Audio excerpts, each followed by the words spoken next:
बाद आखिरी पैराग्राफ बचता है, दैट इज पीईएम। बोलो क्या? पीईएम के पहले एक छोटा सा टॉपिक बचता है, रेगुलेशन ऑफ एलिमेंट्री कैनाल। ये कोई टॉपिक नहीं है, एक पैराग्राफ है, रेगुलेशन ऑफ एलिमेंट्री कैनाल।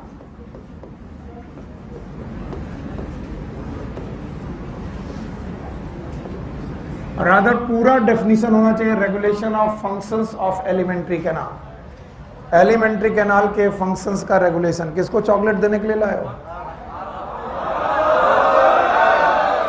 क्या कोई आज डे है क्या?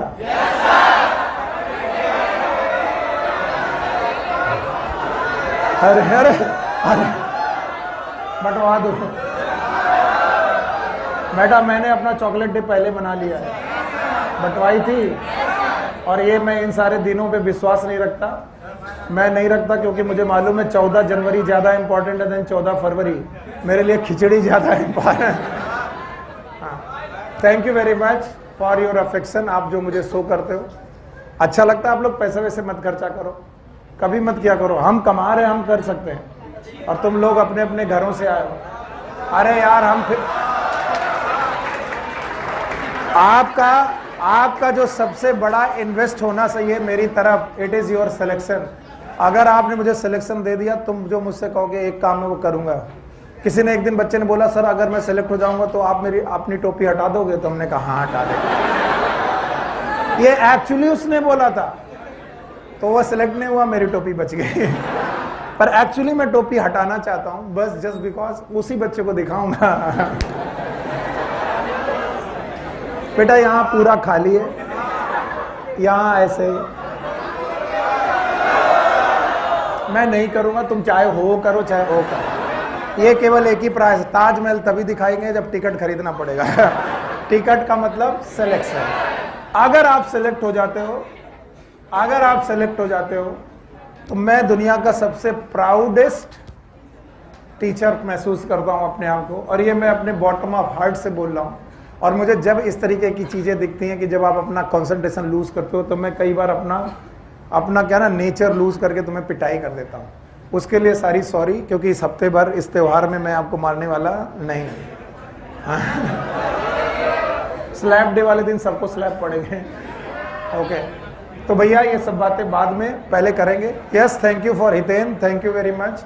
चॉकलेट लाए, सूर्या मेरे लिए चॉकलेट लाए।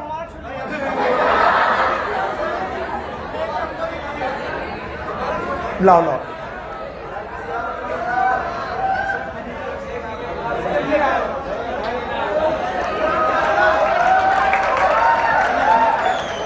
बस बस बस बस बस।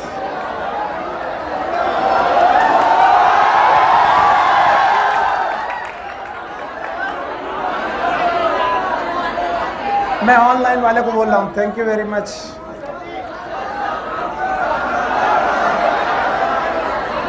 हे Rajan, thank you very much. क्या बेटा, इट्स ओके, अब मैं क्लास शुरू करूं, फिर आराम से करते हैं सब, ठीक है? Thank you very much, thank you Saxena ji, thank you very much. इतनी चॉकलेट तो मैंने जिंदगी में किसी से पाई नहीं। लाओ।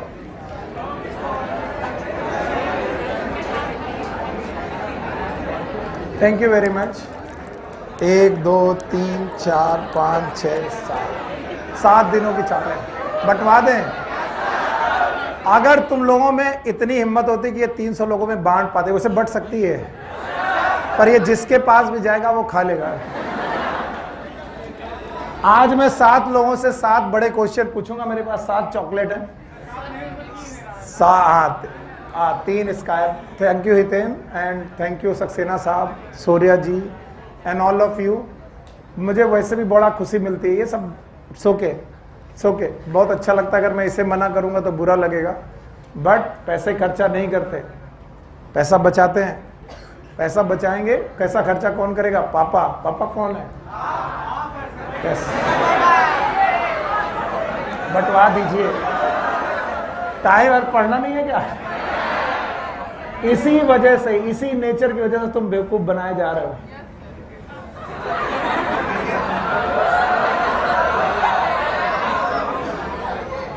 इसी नेचर की वजह से हे राजन तुम नाचने पहुंच जाते हो। Okay, thank you very much. It is a regulation of the alimentary canal functions. Elementary canal के फंक्शंस को रेगुलेट करना है। और हम सब लोग जानते हैं कि दो ही मेन फंक्शंस हैं। एक फंक्शन ऐसा है जिसमें हम लोग बोलते हैं पेरिस्टाल्सिस और द मूवमेंट, पेरिस्टाल्सिस, और दूसरे एलिमेंट्री कैनाल के फंक्शन है, these are known as secretions. यानी हमने पूरी एलिमेंट्री कैनाल में दो मुख्य फंक्शन करने हैं, एक का नाम है पेरिस्टाल्सिस, दूसरे का नाम है सिक्रीशन। सो सिक्रीशन कर रहा है और पेरिस्टाल्सिस कर रहा है। याद रखना, चाहे हमें अपनी एलिमेंट्री कैनाल से पेरिस्टाल्सिस करवानी हो चाहे सिक्रीशन करवाने हो, इसके दो ही मैकेनिज्म है। One is known as neural mechanism, neural control या फिर न्यूरल कंट्रोल लिख सकते हैं, नर्व कंट्रोल, और दूसरे तरीके के कंट्रोल हैं, they are known as hormonal control. अब आप कहेंगे कि सर ये एनसीईआरटी में नहीं लिखा होगा, लिखा है। तो न्यूरो हार्मोनल या न्यूरोकेमिकल कंट्रोल है। न्यूरल कंट्रोल को तो मैंने डिटेल में पढ़ा रखा है, वैसे तो मैं दोबारा लिख देता हूं। आप बताइए, दो कॉम्प्लेक्सेस थे, एक का नाम था माइएंट्रिक कॉम्प्लेक्स, याद है? Myenteric plexus, yes, very good. और दूसरा कौन? Meissner's, Meissner's plexus. एक है माइएंट्रिक प्लेक्सस और दूसरा Meissner's. Myenteric plexus is also known as Auerbach's plexus, Auerbach's plexus. और ये प्रेजेंट है दो मसल्स के बीच में, लॉन्गिट्यूडनल और सर्कुलर। अगर आप मसल के बीच में पैदा हो, अगर मसल के बीच में पड़े हो, तो आपका काम है मसल को मूव करना, यस और नो? इसका मतलब माइएंट्रिक प्लेक्सस और ऑर्बेक प्लेक्सस आपके लिए क्या करके देते हैं? Peristalsis. Meissner's plexus, it is a submucosal plexus, सब म्यूकोसा में पाया जाता है। और सब म्यूकोसा के जो प्लेक्सस होते हैं वो किसके काम आते हैं? सिक्रीशन। तो भाइयों बहनों, आपको पेरिस्टाल्सिस करवानी है या सिक्रीशन करवाने हैं, इनका न्यूरल कंट्रोल मैंने ऑलरेडी पढ़ा रखा है। आपकी बुक में केवल दिया न्यूरल कंट्रोल, वो नाम बताते नहीं। नाम आप उन्हें बता दो, कितने प्लेक्सस? एक कौन? माइएंट्रिक, दूसरा कौन? मीज। बचे हार्मोनल। हार्मोनल कंट्रोल में से most of the hormone, they are the local hormones. ये जो लोकल हार्मोन्स हैं ये आपके सिक्रीशन में कंट्रोल करते हैं। एक दो हार्मोन मैंने नाम बता रखे। पहला हार्मोन है बेटा गैस्ट्रिन। ये जो गैस्ट्रिन हार्मोन है ये गैस्ट्रिक जूस के सिक्रीशन को बढ़ाता है। याद रखना, एक हार्मोन है सोमैटोस्टैटिन। सोमैटोस्टैटिन नाम का जो हार्मोन है ये गैस्ट्रिक जूस के सिक्रीशन को घटाता है, ये बढ़ाता है और ये घटाता है। इसके अलावा एक हार्मोन है सिक्रिटिन। सिक्रिटिन, ठीक है, मैं बोर्ड हटा दे रहा हूं, फिर दूसरी बड़ा बड़ा लिखता हूं। चलो इतना पहले बोलो। अभी एक हार्मोन बताओ, दो हार्मोन के नाम बताओ। एक कौन सा? गैस्ट्रिन, दूसरा सोमैटोस्टैटिन। इनको हमने सिक्रीट कराया था, अगर आपको सेल्स याद हो। सेल के नाम याद है? ये वाली कौन सी? जी सेल, और ये वाली अर्जेंटाफिल्स। जी सेल से गैस्ट्रिन हार्मोन निकलता था। अगर आपको ये डब्लू शेप वाली ग्लैंड याद होगी, याद है? तो आपको याद होगा यहां पर म्यूकस नेक सेल। मेन सेल का नाम क्या था? चीफ सेल, याद है? और ये पैराइटल सेल। क्या ये पैराइटल सेल है? और आपको मालूम है यहां कहीं पर जी सेल और यहां अर्जेंटा। तो आपको मालूम है गैस्ट्रिन एक हार्मोन है, एंजाइम नहीं है। और साथ में सोमैटोस्टैटिन भी एक हार्मोन है, लेकिन कैसा? एंडोक्राइन की लोकल। एंड ये दोनों लोकल हार्मोन आपके सिक्रीशन में हेल्प करते हैं। बताओ कौन है जो गैस्ट्रिक जूस के सिक्रीशन में? गैस्ट्रिन। और कौन है जो उसके सिक्रीशन में कम करता है? सोमैटोस्टैटिन। तो समहाउ हमने स्टमक का सिक्रीशन देख लिया। अगर आपको याद हो तो यहाँ इसोफेगस याद आया, और ये क्या था? स्टमक। तो हमने स्टमक के सिक्रीशन के बारे में पढ़ लिया। स्टमक में जो ग्लैंड है, ग्लैंड का नाम गैस्ट्रिक। बाकी लोगों का सिक्रीशन कैसे होता है उनको समझने के लिए मुझे इस डायग्राम को हटाना पड़ेगा और आप मुझे बताएंगे। बुक में जो भी लिखा है उसको हम लोग अपने तरीके से पढ़ाते हैं। बताओ, न्यूरल कंट्रोल और हार्मोनल कंट्रोल है। न्यूरल कंट्रोल में कितने प्लेक्सस? 2। एक कौन? मायोट्रिक, दूसरा मीजनल। मायोट्रिक प्लेक्सस क्या लॉन्गिट्यूडनल और सर्कुलर मसल के बीच में है, और ये प्लेक्सस नर्व के बने हैं। इनका मेन काम क्या है? पेरिस्टाल्सिस। सीधी पेरिस्टाल्सिस तो खाना नीचे, उल्टी पेरिस्टाल्सिस तो खाना बाहर, दैट इज उल्टी। याद है? फिर मैंने बढ़ाया था आपको कि मीजनल प्लेक्सस आपका सिक्रीशन करेगा, साथ में कुछ लोकल हार्मोन। लोकल हार्मोन याद रहेंगे? इनमें से गैस्ट्रिक ग्लैंड में गैस्ट्रिक, और दूसरा सोमैटोस्टैटिक, गैस्ट्रिन और सोमैटोस्टैटिक। अब जब आप ईसोफेगस से होते हुए स्टमक तक आते हैं, स्टमक के बाद आप आते हैं इस ग्लैंड में। ग्लैंड का नाम पैनक्रियास। पैनक्रियास का एंडोक्राइन सिक्रीशन रेगुलेटेड है, बहुत ज्यादा रेगुलेटेड, और एक्सोक्राइन सिक्रीशन भी रेगुलेटेड है। अब आपको मालूम है यहां पर एक ग्लैंड है, नाम बताओ? लीवर। और यहां पर गॉल ब्लैडर, याद है? गॉल ब्लैडर है, ये रहा gall bladder, this is the known as pancreas. और यहां से सिक्रीशन आएगा, नाम बताओ? बाइल। हाँ, और यहां से पैनक्रियास। तो आपको एक हार्मोन का नाम याद रखना पड़ेगा। This hormone is known as secretin. It is the first hormone that has been discovered ever. कभी भी जो पहला हार्मोन डिस्कवर किया गया था, it is secretin, the first hormone to be discovered. इस सिक्रेटिन नाम का हार्मोन जो है, ये पैनक्रियाटिक जूस के सिक्रीशन में हेल्प करता है। पैनक्रियाटिक जूस याद रखना है। एक और हार्मोन है, आपकी बुक में नहीं दिया गया लेकिन पूछा गया, इट इज CCK-PZ। पूरा नाम है CCK-PZ, कॉलीसिस्टोकाइनिन पैनक्रियोजाइमिन। पूरा नाम है chole, that is cysto, that is kinin मतलब काइनिन, कॉलीसिस्टोकाइनिन, साथ में है पैनक्रियोजाइमिन, और इसके दो फंक्शन है। याद रखना, सिक्रेटिन के सिक्रीशन में कुछ बुक इंटेस्टाइनल जूस के सिक्रीशन का भी नाम लेती हैं, intestinal juice. Otherwise pancreatic juice का सिक्रीशन सिक्रेटिन मेन काम है। याद रखना, CCK-PZ, कॉलीसिस्टोकाइनिन और पैनक्रियोजाइमिन। देखो, कॉली शब्द जब भी मिल जाए, it is for the gall bladder. Gall bladder, cysto का मतलब सिस्टिक डक्ट, तो गॉल ब्लैडर को कांटेक्ट करता है और सिस्टिक डक्ट को कांटेक्ट करता है ताकि क्या रिलीज हो? बाइल। तो बताओ, CCK-PZ ये बाइल को बनाता है कि रिलीज कर रहा है? रिलीज। यानी ये गॉल ब्लैडर पे अटैक करता है, गॉल ब्लैडर पे एक्ट करता है, और गॉल ब्लैडर से बाइल जूस के सिक्रीशन को, रिलीज को निकलाता है। इसके अलावा there is one more, it is known as pancreozymin. ये भी पैनक्रियाटिक जूस के सिक्रीशन को हेल्प करता है, पैनक्रियाटिक जूस। तो पैनक्रियाटिक जूस के सिक्रीशन में दो मेन हार्मोन, एक कौन? Secretin, it is pancreozymin. तो कई बार केवल CCK लिखा होगा, तब भी वो पैनक्रियाटिक जूस को काम करेगा। तो टोटल हो गए 4 हार्मोन, नाम बताओ? Gastrin, somatostatin, secretin, CCK-PZ। तो this was the neural control की हार्मोनल, और वहां पर न्यूरल। तो बुक में बहुत कम दिया है, मैं पैराग्राफ पढ़ देता हूं ताकि आपको लगे कहां से मैंने पढ़ा है। यस, आप लोग देखिएगा, जो जो आपके यहां टेबल बनी है, टेबल बनी है, टेबल बनी है पेज नंबर 265, उसके नीचे शायद है,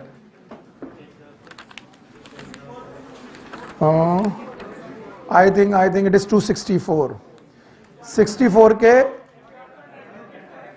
इसके ऊपर वाला पोर्शन जहां कैलोरीफिक वैल्यू लिखी है, लिखा है the activities of the gastrointestinal tract are under neural and hormonal control for the proper coordination of different part. The sight, smell and the presence of food in the oral cavity can stimulate the secretion of saliva. तो कैसे? By the neural वे और by the hormonal वे। तो बोलते हैं महज देख लेने से, खाने को देख लेने से, खाने को सूंघ लेने से, या खाने को ओरल कैविटी में डालने से ही, केवल ओरल कैविटी मुंह में रखने ही सलाइवा सिक्रीट होने लगता है। और बोलते हैं सलाइवा ही नहीं, गैस्ट्रिक जूस भी सिक्रीट होने लगता है। सलाइवा तो बक्कल चैम्बर में सिक्रीट हो रहा है, गैस्ट्रिक जूस कहां सिक्रीट हो रहा है? स्टमक। तो आपने खाना रखा ओरल कैविटी में, सलाइवा सिक्रीट हुआ वो तो दिखता है, लेकिन खाना जब तुमने ओरल कैविटी में रखा तब आपका गैस्ट्रिक जूस सिक्रीट होने लगे, ये बड़ी बात है। इसका मतलब वहां पर खाना गया कि नहीं गया? नहीं गया। या तो आपकी नर्व पहुंची है या तो आपका हार्मोन। आगे पढ़ रहा हूं मैं। The activities of the gastrointestinal tract are under neural and hormonal control for proper coordination of different part. The sight, smell and or the presence of food in oral cavity can stimulate the secretion of saliva. आगे लिखा हुआ है gastric and intestinal secretion are also similarly stimulated by the neural signal. मिला? Muscular activity of different part of the alimentary canal can also moderated by neural mechanism. इन्होंने नहीं बताया कौन सी neural mechanism. Plexus का नाम याद है? नाम बताओ। मायोट्रिक प्लेक्सस और मीजनर याद है? आगे both local and through CNS. Hormonal control of the secretion of digestive is carried out by local hormone produced by gastric and intestinal. और इन्होंने उन लोकल हार्मोन का नाम नहीं बताया, मेरी गलती है, मैंने उनके नाम बता दिए। नाम याद रहेंगे? बताओ। Gastrin, somatostatin, CCK, PZ and secretin. याद रहेगा? हर हार्मोन का काम याद रहेगा? चलो भाई, हर हार्मोन का काम आप लोग याद रखिए और मुझे बताइए। बताओ गैस्ट्रिन क्या करेगा? गैस्ट्रिक जूस के सिक्रीशन को बढ़ाएगा। सोमैटोस्टैटिन गैस्ट्रिक जूस के सिक्रीशन को घटाएगा।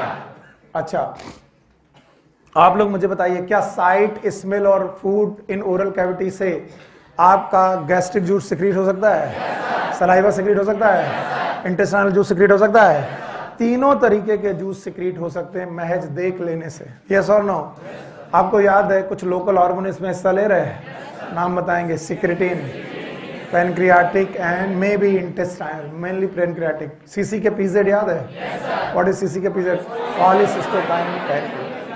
बाकी जो पार्ट है वो मैं अभी पढ़ा ही रहा हूं, शाम को पढ़ा दूंगा, और शाम को क्या आने वाली क्लासेस में पढ़ लेंगे आप। अच्छा भाई, इसके बाद there is one more thing, it is known as calorific value.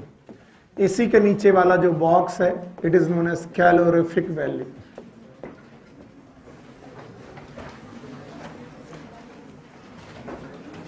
याद रखना, कैलोरिफिक वैल्यू पढ़ाने के लिए उन्होंने बताया है कि एक छोटी सी बात, that heat is the ultimate form of the energy.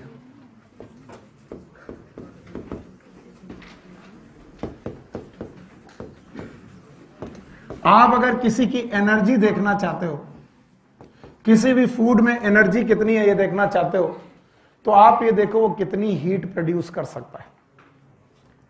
याद रखना फिर से, अगर आप देखना चाहते हो कि फूड कितनी एनर्जी देगा, शुगर खाने से आपको कितनी एनर्जी मिलेगी, प्रोटीन खाने से कितनी एनर्जी मिलेगी, या फैट खाने से कितनी एनर्जी मिले, तो आप उस शुगर को जला दो, या फिर उस फैट को जला दो, या फिर उस प्रोटीन को जला दो। उससे जल करके जो एनर्जी निकलेगी वही एनर्जी जो होगी जो आपको खाने में मिलेगी। तो बोलते हैं हम लोग फूड की एनर्जी पता लगाने के लिए कौन सी वैल्यूज निकालते हैं? कैलोरिफिक। और कैलोरिफिक वैल्यूज को क्यों में क्या हम लोग नापते हैं? Heat. Why it is only heat? It is ultimate form of source की फॉर्म। ज्यादातर एनर्जी का अल्टीमेट फॉर्म क्या है? हीट। और बोलते हैं इन एनर्जी को डिफाइन करने के लिए हमारे पास यूनिट है, और सर हमारे पास जो यूनिट है दे में भी कैलोरी। बोलो क्या बेटा? कैलोरी। दे में भी जूल। बोलो क्या? जूल।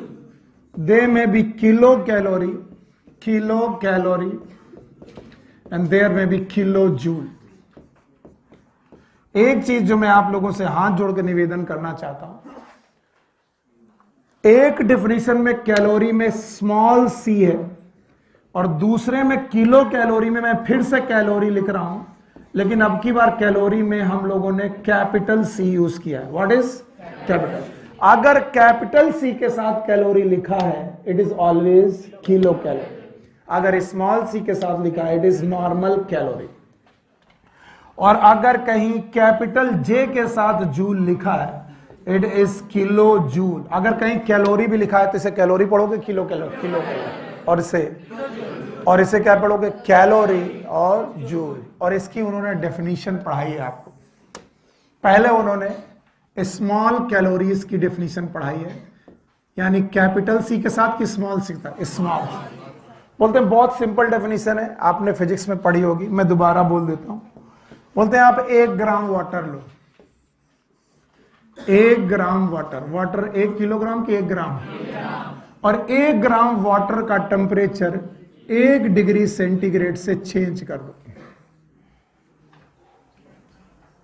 आपने 1 ग्राम पानी लिया 25 डिग्री में, और 25 डिग्री से उसे 26 डिग्री चेंज कर दिया। अब आपको 25 डिग्री से 26 डिग्री चेंज करने में 1 डिग्री सेंटीग्रेड बढ़ाना पड़ा। तो इस 1 डिग्री सेंटीग्रेड बढ़ाने के लिए जितनी एनर्जी आपको देनी पड़ेगी, whatever the energy you have to put, उसी एनर्जी का नाम क्या है, कैलोरी। बहुत शांति से हिंदी में बोलो, what is small calorie? It is a energy, it is a which is given to the 1 gram of water. फिर से बोलो, to increase the temperature 1 degree centigrade. Yes or no? Generally STP पे काम करते हैं, किस पे, एसटीपी। तो यार टेम्परेचर बढ़ाना है तो हम लोग को देखना पड़ेगा कितना डिग्री लिया है, 25 से हम क्या करेंगे, 26। बोलते हैं ये जो कैलोरी होती है इसकी वैल्यू बहुत कम होती है, इसे एनर्जी बहुत कम होती है, इसलिए हम लोगों ने कैलोरी की बजाय किलो कैलोरी पढ़ना चालू किया। और किलो कैलोरी या फिर किलो जूल, इसी को इन्होंने जूल की डेफिनेशन भी दी है, स्मॉल जूल। एनसीईआरटी ने तो यही दिया। अब इन्होंने किलो जूल पढ़ाना चालू किया, और इसको इन्होंने डेफिनेशन दिया कैपिटल सी से और इसको कैपिटल जे से। और इन्होंने कहा अगर किलो कैलोरी और किलो जूल निकालना है तो कुछ नहीं करना है, आपको अब की बार पानी लेना है 1 किलोग्राम। फिर से बोलो, यहां पर कितना लिया था, 1 ग्राम। और इस 1 किलोग्राम वाटर का टेम्परेचर 1 डिग्री सेंटीग्रेड से चेंज करना है। मान लो 25 डिग्री पर तुमने टेम्परेचर वाटर लिया और 26 डिग्री तक किया, और कितना वाटर लिया, 1 किलोग्राम। अब इस 1 किलोग्राम वाटर को गर्म करना पड़ेगा, गर्म करने के लिए आपको क्या देनी पड़ेगी, हीट। तो जो हीट देनी पड़ेगी that is known as kilo calorie. अगर कैलोरी में लिया है तो किलो कैलोरी, अगर जूल में लिया है तो kilo joule. What is the definition? पहले स्मॉल कैलोरी का डेफिनेशन, उधर भी ना देखो। क्या आपने 1 ग्राम पानी लिया? No sir. 1 ग्राम पानी को कितना डिग्री सेंटीग्रेड, 1 सेंटीग्रेड चेंज किया। 1 डिग्री सेंटीग्रेड चेंज करने के लिए आपको हीट देनी पड़ी। जितनी हीट देनी पड़ी इसका नाम स्मॉल कैलोरी। कैपिटल के स्मॉल, स्मॉल। ये बहुत ज्यादा कि बहुत कम? अभी आपने 1 ग्राम लिया कि 1 किलोग्राम?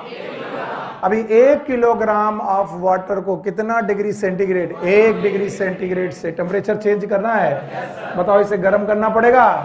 गर्म करने के लिए आपको हीट देना पड़ेगा। जितनी हीट देनी पड़ेगी उसका नाम किलो कैलोरी। तो ये तो डेफिनेशन। बोलते हैं जैसे ही ये बेटा तुम लोग किलो कैलोरी और कैलोरी समझ जाओ, इसी कैलोरी की वैल्यू को हम लोग फूड में भी देखते हैं कि फूड में कितनी एनर्जी है। और फूड में ये एनर्जी देखने के लिए हमें फूड को जलाना पड़ेगा, बर्न करना पड़ेगा। और उसको बर्न करने के लिए हमारे पास एक सिस्टम है। बंद कर रहे, इसे हटा रहे, समझ में आ गया? यस। क्या हुआ? फैन तो बेटा चला लो। फैन क्यों बंद कर दिया इसे?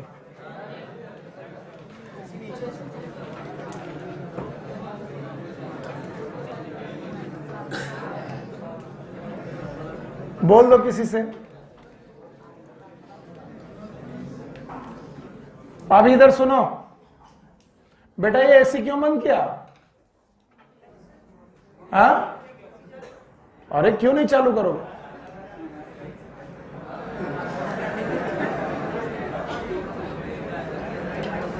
अब सुनो, अब इन्होंने डिफरेंट फॉर्म ऑफ फूड लिया है। और फूड में ये ले सकते हैं कार्बोहाइड्रेट, फूड में ये ले सकते हैं प्रोटीन, और फूड में ले सकते हैं फैट। और इस फूड को एक एक करके ये बर्न कर रहे हैं एक मेटल चेंबर के अंदर। एक चेंबर लिया है, ये मेटल चेंबर है। शांत रहो बेटा, जवाब दो। ये चेंबर ग्लास का है कि मेटल का? मेटल। और इस मेटल चेंबर में हमने खूब सारी ऑक्सीजन प्रोवाइड की है, और इस ऑक्सीजन की प्रेजेंस में हमने कार्बोहाइड्रेट को जलाया, और कार्बोहाइड्रेट को जला देने के बाद उसमें से एनर्जी पाई। जितनी एनर्जी पाई बर्न कैलोरीमीटर में हम लोगों ने कार्बोहाइड्रेट को जलाकर, that is known as calorific value. बोलो क्या नाम है? अब बताओ व्हाट इज कैलोरीफिक वैल्यू?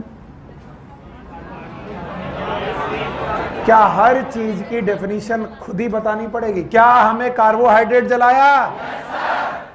कहां जलाया? इस मेटल चेंबर का नाम क्या है? Burn calorimeter. बोलो क्या नाम है? क्या ये एक डिवाइस है? इस डिवाइस में हम लोगों ने क्या जलाया? कार्बोहाइड्रेट। कितना? 1 ग्राम। कितना? 1 ग्राम कार्बोहाइड्रेट जलाया। किसकी प्रेजेंस में? ऑक्सीजन। कार्बोहाइड्रेट को जैसे जलाया एनर्जी निकली होगी। कोई दिक्कत बेटा? आराम से बैठो। एनर्जी जो भी निकली होगी उसका नाम calorific value. It is a energy release. बोलो, by 1 gram of carbohydrate when it is burn in burn calorie. पक्का? तो जैसे हमने 1 ग्राम कार्बोहाइड्रेट जलाया है, वैसे ही हम लोग 1 ग्राम प्रोटीन भी जला सकते हैं, और 1 ग्राम प्रोटीन जलाएंगे तो भी हीट निकले जी। और वैसे ही हम लोग 1 ग्राम ऑफ फैट भी जला सकते हैं। क्या जला सकते हैं? फैट। तो उसमें भी एनर्जी निकलेगी। तो सबकी कैलोरीफिक वैल्यू सेम की अलग अलग? अलग अलग। अब मुझे समझ में नहीं आ रहा व्हाट इज कैलोरीफिक वैल्यू? उधर मत देखो। What is calorific value? 1 gram of carbohydrate को कहां जलाया? हीट निकली। वो हीट किसकी कैलोरीफिक वैल्यू है? कार्बोहाइड्रेट। हाँ, प्रोटीन जलाई तो प्रोटीन, फैट जलाया तो फैट। और ये एक्सपेरिमेंटल वैल्यूज हम लोगों ने पाई, और हमने देखा कि कार्बोहाइड्रेट जब 1 ग्राम जलता है ये 4.1 किलो कैलोरी प्रोड्यूस करता है। प्रोटीन जब होता है तो it will be 5.65 kilo calorie produce करता है, और जब बेटा फैट जलता है इट इज 9.45 किलो कैलोरी जलाता है, सॉरी प्रोड्यूस करता है। इसका मतलब सबसे ज्यादा एनर्जी आपको किससे मिलेगी? फैट। हाँ, दूसरे नंबर पर प्रोटीन, और पहले नंबर पे कार्बोहाइड्रेट। तो कार्बोहाइड्रेट का 1 ग्राम आपको बॉम्ब कैलोरीमीटर में कितना देगा? 4.1। याद रखना, these are the lab experiment. ये लैब में किए जाते हैं।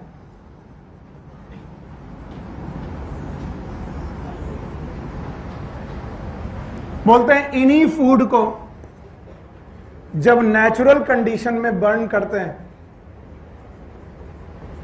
नेचुरल कंडीशन का मतलब जब बॉडी के अंदर बर्न करते हैं या बॉडी के अंदर इनको यूज कर सकते हैं इनसाइड द बॉडी, यानी मैं 1 ग्राम कार्बोहाइड्रेट खाऊं या 1 ग्राम प्रोटीन खाऊं या 1 ग्राम फैट खाऊं तो मुझे कितनी एनर्जी मिलेगी?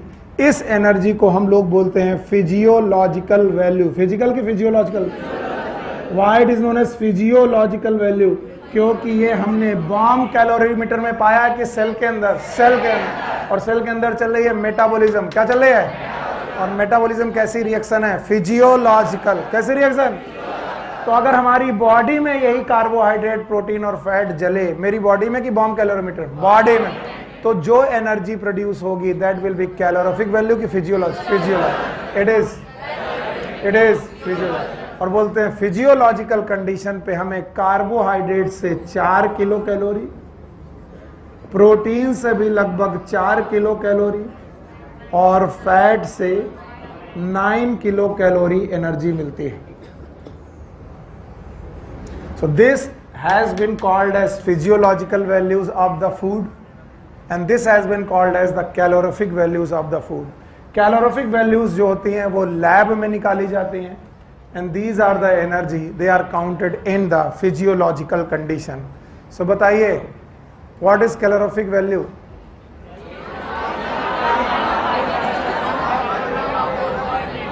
What is calorific value? It is the amount of energy released by 1 gram of food, 1 gram of food, any food, inside the metal chamber known as bomb calorimeter. So इसमें burn किया गया oxygen की present की presence absent, तो आपको अलग अलग value मिली। Carbohydrate 4.1, protein 5.65, okay, fat 9.45। क्या हम लोग फिजियोलॉजिकल कंडीशन भी देखेंगे और वैल्यू सेम होगी कि अलग अलग? याद है? तो बताओ, आपको याद रखना पड़ेगा। बताओ, कार्बोहाइड्रेट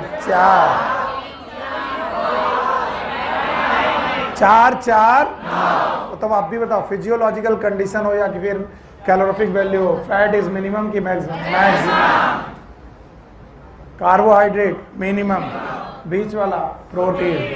तो अगर आपको सबसे ज्यादा एनर्जी चाहिए, फैट खाइए, और अगर बेटा आपको सबसे जल्दी एनर्जी चाहिए, क्योंकि कार्बोहाइड्रेट को जलाना आसान, इसीलिए बोलते हैं इंस्टेंट सोर्स ऑफ एनर्जी। कौन है? Glucose. Okay, now the last topic of the chapter, it is PEM, also known as protein energy malnutrition.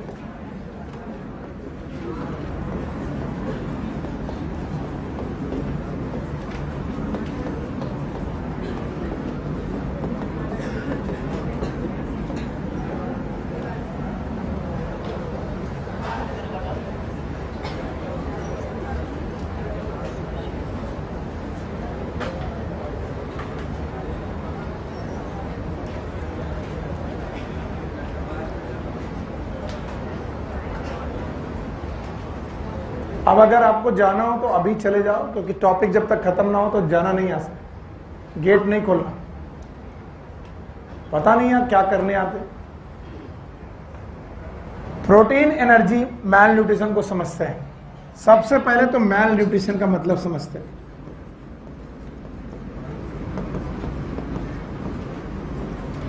Mall nutrition का मतलब होता है कुपोषण। हिंदी में इसे बोलते हैं कुपोषण।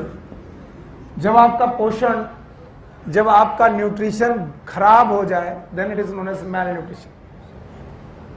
और प्रोटीन एनर्जी का मतलब है कि उस न्यूट्रिशन में प्रोटीन की भी कमी हो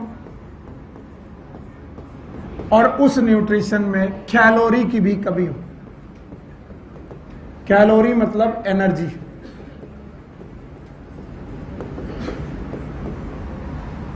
ये चैप्टर पढ़ाने के पहले या ये टॉपिक पढ़ाने के पहले मैं आपको कुछ कुछ चीजें सिखाना चाहता हूं जो आप मानते नहीं हैं, बार बार सुनने के बावजूद भी। आप खाने में ज्यादातर समय पे क्या खाते हैं? रोटी, चावल। क्या खाते हैं? चावल। Thank you very much. रोटी और चावल। इसके बाद दाल।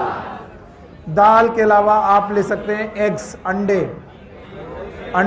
आप ले सकते हैं पनीर।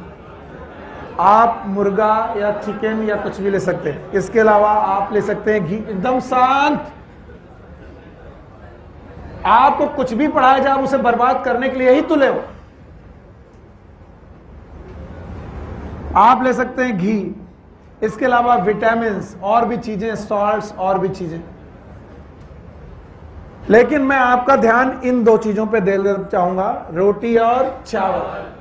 ये रोटी और चावल आपका कार्बोहाइड्रेट है। बोलो क्या है? कार्बोहाइड्रेट। और कार्बोहाइड्रेट आपके फूड में इंस्टेंट एनर्जी के लिए होता है, इसलिए ये एनर्जी प्रोवाइड करता है। क्या प्रोवाइड करता है? एनर्जी। तो अगर आपको एनर्जी चाहिए तो आप रोटी और चावल पर डिपेंडेंट हैं, या फिर कोई भी ऐसा सोर्स जो बेटा स्टार्ची हो, कार्बोहाइड्रेट सोर्स हो। आपने कहा सर मैंने ग्लूकोज ड्रिंक पी ली, ओके, इट इज कार्बोहाइड्रेट। आपने कहा सर हमने जूस पी लिया, इट इज कार्बोहाइड्रेट। तो आप फूड में एनर्जी के लिए कार्बोहाइड्रेट पे डिपेंड रखते हो, और जो दाल, अंडे, पनीर ये वाला पोर्शन है ये आपको प्रोटीन देता। बोलो क्या?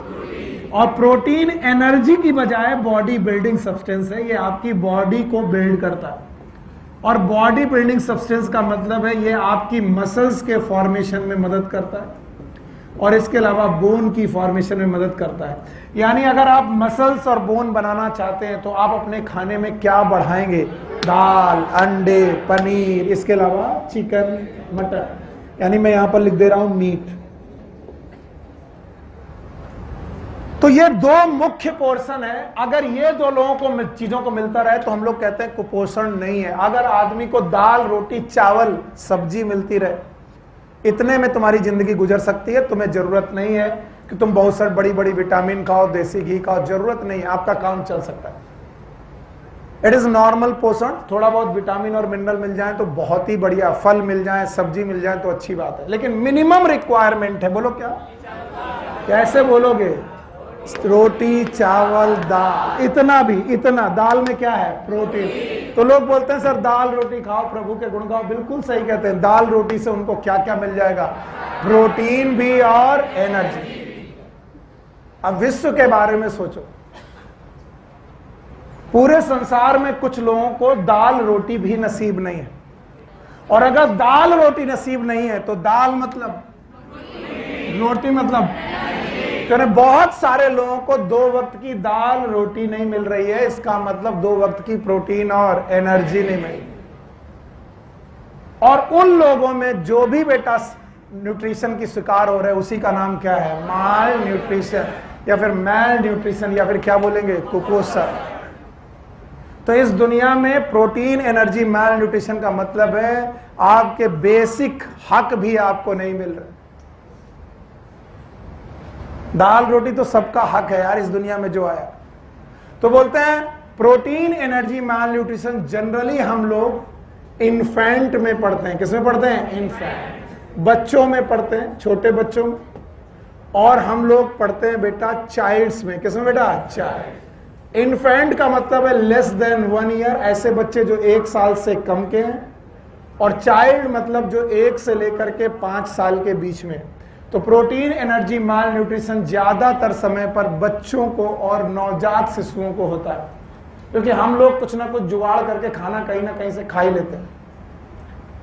तो बच्चों और नवजात शिशुओं मतलब 1 साल से कम, और चाइल्ड मतलब 1 से 5 साल के बीच के लोगों में होता है।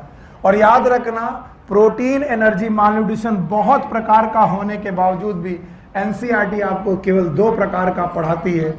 One is known as marasmus. फिर से बोलो, मैरास्मस। दूसरे का नाम है क्वासियोरकर। बोलो क्या है? क्वासियोरकर। ये 2 बीमारियां हैं जो आपको याद रखनी चाहिए। One is known as marasmus और दूसरा कौन? क्वासियोरकर।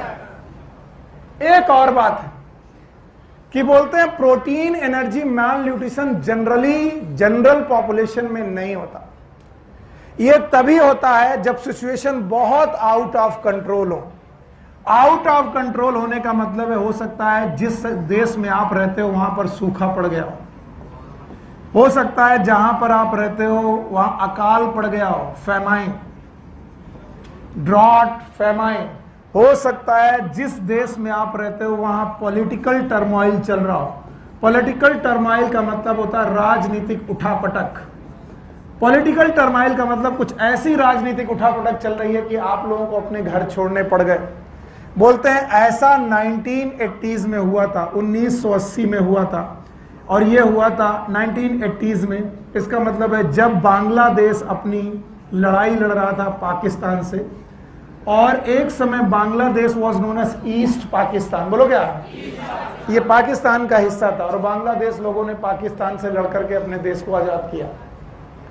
और ऐसा ही बेटा इथोपिया में हुआ था। ये पुराने एग्जाम्पल इन्होंने लिए क्योंकि वो किसी कंट्रोवर्सी में नहीं फंसना चाहते। बुक लिख कर नए एग्जाम्पल अगर आपको चाहिए तो आजकल ये सीरिया और अफगानिस्तान में चल रहा है। आप लोगों ने बहुत सुना होगा सीरिया के बारे में, अफगानिस्तान के बारे में, हाँ, इराक और ईरान जो भी है, ये वाली कंट्रीज में बहुत ज्यादा राजनीतिक उठापटक चल रही। इवन अभी साल 2 साल पहले आपको पता चला होगा म्यांमार भी इसमें शामिल हुआ था, और म्यांमार में रोहिंग्या मुसलमान जो थे बर्मा से, वहां से बौद्ध भिक्षुओं ने उन्हें भगा दिया था, और वो बेचारे इंडिया में आकर के शरणार्थी कैंपों में रह रहे थे। These are known as refugee camp. Refugee camp में खाना पानी की किल्लत थी।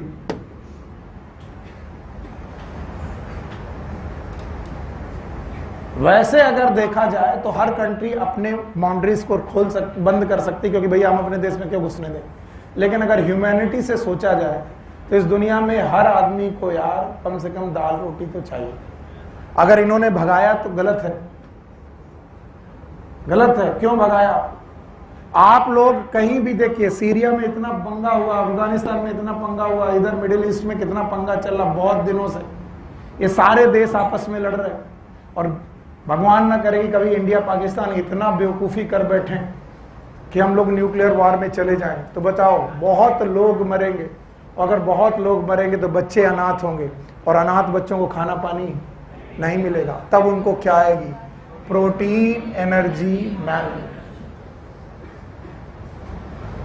तो शरणार्थी कैंपों में ड्रॉट के समय पर, फेमाइन के समय पर, पॉलिटिकल टर्मोइल के समय पर ये बीमारियां ज्यादा पैदा होती। और किनको? बड़े लोगों को, बच्चों को। और बच्चों में भी कितना ग्रुप है? 2। एक कौन? 1 से 5 साल, दे आर चाइल्ड। और एक कौन? 1 साल से नीचे, बोलो कौन? इन्फेंट। तो 1 साल से नीचे वाले हम लोग इन्फेंट मान ले रहे हैं, और बेटा, और 1 साल से 5 साल के बीच में क्या मान रहे हैं? चाइल्ड। और इनको बीमारियां हो रही। बीमारियों के 2 नाम, बोलो कौन? मैरेस्मस, और दूसरा कौन? क्वासियर। हटा रहा हूं और बताऊंगा आपसे। बताओ व्हाट इज PEM? ये नॉर्मल समय की बीमारियां है कि नहीं है? क्या ड्रॉट आने पर होगा? फेमाइन आने पर होगा? पॉलिटिकल टर्माइल आने पर आएगा? बुक में 2 जगह नाम दिया गया है, एक बांग्लादेश और दूसरा इथोपिया। क्या नए, अभी नए एग्जाम्पल है उनके पास? बोलो कौन? Syria, Afghanistan, Burma. याद है? और हमें ये बेवकूफ़ी होने देनी है कि नहीं? नहीं। अगर हम आपस में एक दूसरे को लाइक करते रहे तो लड़ाने का कोई दिक्कत नहीं। और समझ लेना, राजनेता कभी भी आपके फायदे की बात नहीं करते। वो अपने सत्ता में रहने के लिए आपको लड़ाते हैं, ताकि आप बटो, और आप बट जाओ, आप बदल जाओ। कभी ऐसी गलतियां मत करना, और लड़ाई झगड़े मत करना, क्योंकि अल्टीमेटली सबसे ज़्यादा नुकसान नेताओं को होगा कि जनता को? जनता। और हम क्या हैं? जनता। समझ रहे हो? चलो, इनमें से एक बीमारी का नाम है मैरेस्मस। नींद आ रही है sir? Yes sir. Marasmus generally 1 साल से छोटे बच्चों को होता है, लेस देन 1 ईयर, यानी ये इन्फेंट्स को होता है। 1 साल से छोटे बच्चे जनरली मदर मिल्क पर डिपेंडेंट रहते हैं, मां के दूध पर डिपेंड रहते हैं। उनको दाल रोटी से मतलब नहीं है, उनको मम्मी का मिल्क मिल जाए, उनकी डाइट पूरी। लेकिन 3 ऐसी कंडीशन हो सकती हैं, किसी वार सिचुएशन में, युद्ध की सिचुएशन में मदर की डेथ हो जाए। अगर मां की डेथ हो गई है, अब इस बच्चे को खाना नहीं मिलने वाला, क्योंकि 1 साल से छोटा बच्चा है। या फिर मदर प्रेग्नेंट है, अर्ली प्रेगनेंसी आ गई है, यानी अभी बच्चा छोटा ही था और प्रेगनेंसी अर्ली आ गई।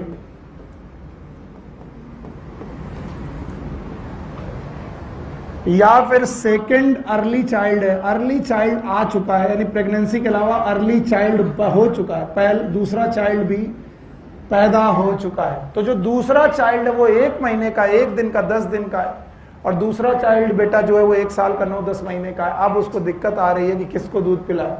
तो एक जो सबसे छोटा बच्चा होगा उसको पिलाया जाएगा, और जो 1 साल से बड़ा हो चुका, 6 महीने 7 महीने से ज्यादा बड़ा हो चुका है, उसको मिल्क नहीं दिया जाएगा।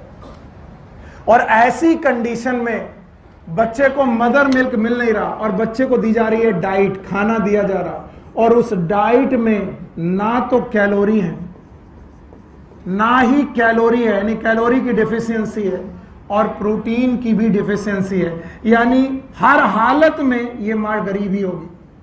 यानी एक बहुत गरीब माँ है जिसका दूसरा बच्चा पैदा हो गया, इसलिए अपने दूसरे बच्चे को मिल्क पिलाने की वजह से अपने 7 महीने या 8 महीने के बच्चे से कहती कुछ खा ले, और वो बच्चा क्या खा रहा है खेत में पड़े हुए अनाज को, गरीब के द्वारा दिए गए किसी खाने को। तो बताओ उसे कैलोरी प्रॉपर मिल रही कि नहीं मिल रही, और बताओ प्रोटीन भी प्रॉपर नहीं मिल। अब ऐसा बच्चा जिसको ना दाल सही से मिल रही ना रोटी सही से मिल रही है, ऐसे बच्चे को हम बोलेंगे ये भुखमरी से गुजर रहा। And that's why marasmus is also known as starvation. Marasmus का दूसरा नाम है स्टारवेशन, और स्टारवेशन का मतलब होता है भुखमरी। मेरे टीचर और भी गंदी तरीके से पढ़ाते थे कि कभी भी मैरास्मस को याद रखना है, सुनील याद रखना, ये ऑलमोस्ट मर चुका बच्चा है, मरा हुआ मैरास्मस। ऐसा कोई अंग्रेजी शब्द का मतलब ऐसा नहीं है, पर वो याद करने के लिए निमोनिक्स बनाकर बताते थे। ऐसा मरा हुआ बच्चा है कि ना जिसको रोटी सही ढंग से मिल रही है, ना तो कोई प्रोटीन सही ढंग से मिल रही है। अब होगा क्या? अब होगा ये कि उसकी मसल्स धीरे धीरे गायब होने लगेंगी, बॉडी वीक होने लगेगी, इमेसिएशन होने लगेगा। इमेसिएशन का मतलब बहुत दुबला पतला हो जाएगा, लीन एंड थिन, और उसकी बॉडी में मसल वेस्टिंग चालू हो जाएगी, मसल्स पूरी तरीके से वेस्ट हो जाएंगी। No fat under skin, skin के नीचे बिल्कुल फैट नहीं बचेगा, क्योंकि फैट होता तो वो एनर्जी दे करके बच्चे को कुछ दिन तक जिंदा रखता। उसकी स्किन बिल्कुल रिंकल्ड हो जाएगी, रिंकल्ड हो जाएगी, भयानक वेट लॉस होगा, और ग्रोथ बहुत कमजोर हो जाएगी, और इतना डिक्रीज हो जाएगी ग्रोथ मैरास्मस के बच्चे की कि उसका ब्रेन डेवलपमेंट भी गड़बड़ होने लगेगा। ब्रेन डेवलपमेंट डिक्रीजेस, और उसकी मेंटल फैकल्टी भी कमजोर होने लगेगी। अगर ये बच्चा आपको दिखा दिया जाए तो इसकी पूरी बॉडी में कहीं पर भी एक छोटी सी भी स्वेलिंग नहीं दिखाई पड़ेगी। पूरा पेट, रिप्स और फिर पूरा पेट वर्टिब्री में चिपका होगा। हाथ पैर देखोगे तो बिल्कुल लकड़ी जैसे, स्किन बिल्कुल चिपकी हुई, हड्डियों में चिपकी हुई। देखकर आपको लगेगा कि ये तो एक्सरे है। और ये 1 साल से बड़ा होगा कि छोटा होगा? छोटा। अगर कभी किसी वॉर की सिचुएशन की किसी बच्चे को देखो माँ के पास, तो माँ के गोद में रखा हुआ एकदम दुबला पतला बच्चा जो माँ की गोद में ही मर गया, वो किससे मरा? मैरास्मस। ना उसे प्रोटीन मिली ना उसे एनर्जी मिली, इतना कमजोर है कि उसकी बॉडी के बाल पकड़ोगे तो प्लक हो जाएंगे, ऐसे पकड़ोगे तो छूट जाएंगे। ये ऑलमोस्ट मरा हुआ है। तो बोलते हैं सिम्टम क्या है? सर बताओ वेट लॉस बताओ वेट लॉस होगा, ग्रोथ बहुत बढ़ेगी घटेगी? घटेगी। बॉडी वीक होगी, इमेसिएशन होगा, लीन एंड थिन होगा, मसल वेस्टिंग होगी, फैट बॉडी में होगा ही नहीं, स्किन रिंकल्ड होगी, ब्रेन डेवलपमेंट डिक्रीज होगा, मेंटल फैकल्टी डिक्रीज होगी। बच्चे को देखोगे उसकी स्किन उसकी बोन के साथ चिपक चुकी होगी। और ये बच्चा 1 साल से बड़ा कि छोटा? छोटा। His marasmus. मैरास्मस को आप किस निमोनिक से याद करोगे? जो ऑलमोस्ट मरा हुआ हो, जिसे ना मिल रही है दाल, ना मिल रही है रोटी, ना मिल रही है एनर्जी, ना मिल रही है प्रोटीन। याद रहेगा? Thank you very much. And this was the marasmus for you. Marasmus उस बच्चे को होगा जो 1 साल से बड़ा कि छोटा? छोटा। हटा दें। दूसरा ग्रुप आता है क्वासियोरकर।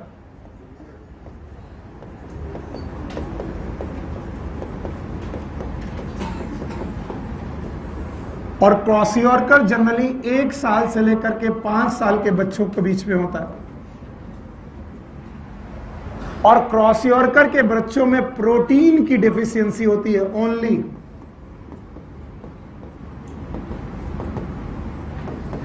इनमें केवल प्रोटीन की डिफिशियंसी है।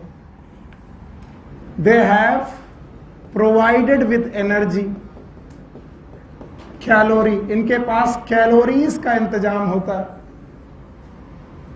एनर्जी का इंतजाम होता है, इनके पास प्रोटीन का इंतजाम नहीं होता। अगर इसको प्रैक्टिकल सिचुएशन में बताऊं तो आप 1 साल के बच्चे को देखो जो बहुत गरीब है, 1 ईयर का बच्चा है और केवल वो नमक रोटी खा रहा है। गांव में चले जाओ, ऐसे बच्चे बहुत मिलेंगे तुम्हें जो रोटी को किसके साथ खा रहे हैं? नमक। रोटी को चटनी के साथ, रोटी को प्याज के साथ, रोटी को मूली के साथ खा रहे। आप हंस रहे हो, इट्स द रियलिटी। जाइए गांव में या शहरों में कहीं पर जो बहुत गरीब स्लम्स में रह रहे हैं, उनको केवल रोटियां मिल रही हो, किसी तरीके से नमक लगा करके उसमें किसी तरीके से खा ले रहे। इसका मतलब अगर रोटी मिल रही है तो रोटी दोनों वक्त मिल रही है, इसका मतलब उसे क्या मिल रही है? एनर्जी। पर जब वो बेटा प्रोटीन मांग रहा है, वो कह रहा दाल दे दो, दाल मिल ही नहीं रही, उसके हिस्से में नहीं आ रहा। आपको हंसी लगती है, आप अच्छे घरों में पैदा हुए, अब आपके माँ बाप आपको पनीर सब कुछ खिला रहे हैं, पर आप कभी गांव जाइए और कभी देखिए लोगों के लिए दाल खाना, पनीर खाना इज अ लग्जरी। जिस दिन उन्हें पनीर, दाल तो खैर लग्जरी नहीं, पनीर और बड़ी सब्जियां मिल जाती हैं, वो मानते हैं कि बहुत बड़ी बात हो गई। गांव में लोग बारातों का इंतजार इसीलिए कर रहे हैं कि दावत होगी, पूड़ियां मिलेगी। क्यों सौरभ, गलत बोला मैंने? बहुत सारे लोग अमीर हैं, गांव में भी हैं। अब आप अमीर हैं तो आपकी गलती नहीं है। अगर गरीब होते तो यह टेस्ट पता चलता कि महीने 2 महीने 4 महीने से तुम इंतजार कर रहे हो कि पूड़ी बनेगी, मौसी की शादी है। यस और नो? आपको मालूम है ये बच्चे को केवल एनर्जी मिल रही है और क्या नहीं मिल रहा? प्रोटीन। और प्रोटीन ना मिलने की वजह से इसमें भी मसल वेस्टिंग होगी। प्रोटीन ना मिलने से मसल वेस्टिंग होगी, क्योंकि प्रोटीन बॉडी बिल्डिंग सब्सटेंस है, तो बॉडी बिल्ड नहीं करेगी, मसल वेस्टिंग होगी। ये भी बच्चा इमेसिएटेड होगा, इमेसिएशन इसमें भी होगा, याद रखना। बट इसमें थोड़ा बहुत फैट में प्रेजेंट अंडर स्किन, स्किन के नीचे फैट प्रेजेंट हो सकता है। याद रखना, इनकी बॉडी में एक एसेंशियल चीज मिलेगी, इट इज नोन एज इडेमा। पूरी बॉडी में जगह जगह पर स्वेलिंग मिलेगी। अच्छा, मरसमस वाला बच्चा स्वेलिंग था कि नहीं था? नहीं था। इन बच्चों में स्वेलिंग मिलेगी। इनका लीवर बड़ा मिलेगा, इट इज नोन एज हिपैटोमीगैली। बोलो क्या? हिपैटोमीगैली। हिपैटो मतलब लीवर, मिगैली मतलब बड़ा। और इनमें स्प्लीन भी बड़ी मिलेगी, दैट इज नोन एज स्प्लीनोमीगैली। याद रखना, इनको देख करके ही तुम पहचान जाओगे। इनके हाथ पैर लकड़ी और पेट दुमकड़ी टाइप का मामला है। पेट बड़ा दुमकड़ी है, इट इज लाइक दोज। हाथ पांव पेट, व्हाट इज पेट दुमकड़ी? बिकॉज पेट हैव द हिपैटोमीगैली। तो इनका पेट बड़ा फूला हुआ सा दिखाई पड़ेगा, हाथ पैर दुबले पतले मिलेंगे और बोलेंगे इनका लीवर बढ़ गया। लीवर नहीं बढ़ गया, बेचारों में क्या आ गया है? इडेमा। एंड यस, लीवर बढ़ गया, इट इज नोन एज हिपैटोमीगैली। और ये कितने साल के बच्चे होंगे? 1 से 5। याद रखना, कई बार इन बच्चों के बालों का कलर रेड हो जाता है, तो तुम देख के पहचान जाओगे कि क्वासियरकर है। रेडनेस जैसी बाल होंगे, काले के बजाय थोड़े बहुत रेडनेस जैसा होगा। छोटा बच्चा होगा, काफी दुखी रहता है, हमेशा रोता रहता है, हमेशा खाता रहता है, लेकिन खाने को क्या मिलता है?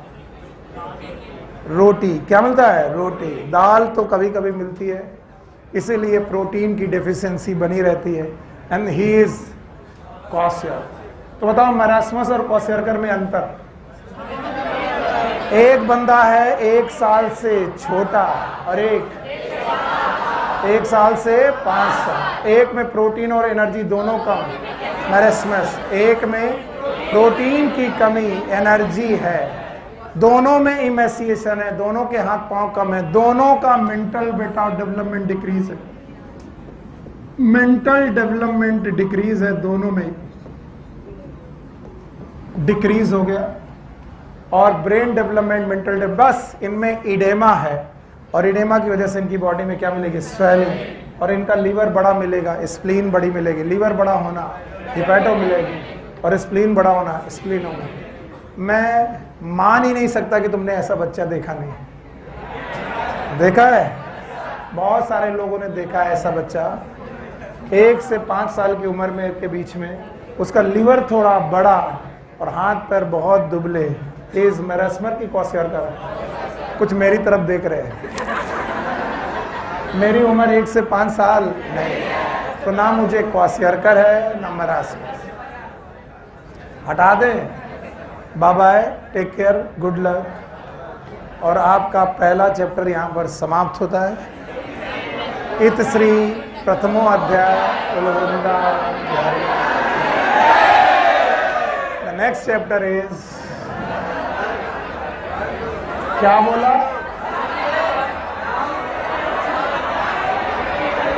चैप्टर टॉपिक पूरे नहीं हो पाएंगे, विश्वास में। हाँ, क्या इसे स्टॉप करके रीस्टार्ट किया जा सकता है? किसी को आता है तो ये वाला यहाँ पर स्टॉप करके रीस्टार्ट कर सकते हो। 2 हेडिंग में चला जाएगा। बंद करके बंद करो बिटिया। अब दोबारा चालू करो। बंद ही नहीं हो रहा। बुलाओ यार।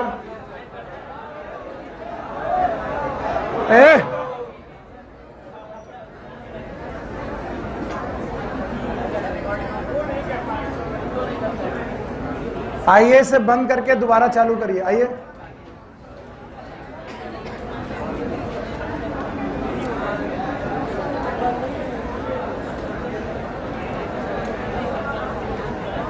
इसे बंद करो। अब नया चैप्टर शुरू कर रहे हैं तो दोबारा से लॉग इन करो। हटो।